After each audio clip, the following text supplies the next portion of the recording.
Yes 20వ ward నుంచి డాకం Manish nomination వేయడానికి వెళ్తున్నాడు. మనీష్ ఏంది దానికి అనూహ్యంగా ఫైనల్ గా టికెట్ అయితే దక్కించుకున్నారు. ఎట్లా ఉండబోతుంది?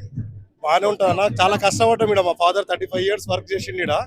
నేను కూడా అదే పట్టుతోని కష్టపడి పనిచేసి పబ్లిక్ లో పేరు సంపాదించిన. అన్ని సర్వేలో నా పేరు వచ్చినందుకు టికెట్ కన్ఫర్మ్ చేశారు నాకు. ఆఖరి నిమిషం వరకు మీ టికెట్ తేల్చలేదు ఎందుకు అసలు? అట్లానేం లేదు, టికెట్ తేల్చారు. కాకపోతే సర్వేస్ పరంగా ఇద్దాం అనుకున్నారు. క్యాండిడేట్ పరంగా ఎవరు ఫేవరిజం లేదు ఇందులో. జెన్యున్ గా సర్వే చేసి పబ్లిక్ లో ఎవరైతే ఉన్నారో వాళ్ళకే టికెట్ ఇవ్వమని చెప్పారు ఎమ్మెల్యే గారు.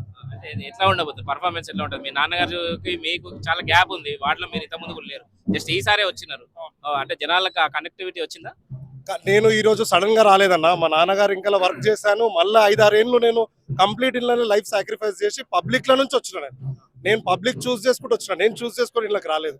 పబ్లిక్ మీరు కావాలి, మీరు అయితేనే లీడర్ అని చెప్తేనే వచ్చిన. నేను పబ్లిక్ నుంచి వచ్చిన లీడర్. మీకు ప్రత్యర్థులు కూడా చాలా బలంగానే కనిపిస్తా ఉన్నారు. ఎట్లా ఎదుర్కోబోతున్నారు? ఎందుకంటే ఏం లేదు, కష్టపడదాం. కష్టపడి పబ్లిక్ కి సర్వీస్ చేసినాం. 100% వాళ్ళు గెలిపిస్తారని నమ్మకం ఉంది నాకు. మనీష్ అయితే మంచి ఫుల్ కాన్ఫిడెంట్ గా కనిపిస్తా ఉన్నారు. మరి చూద్దాం ఆయన 20 వార్డులో ఆయనకు ఎట్లాంటి పరిస్థితి ఉంటది, ఏం జరగబోతా ఉన్నది.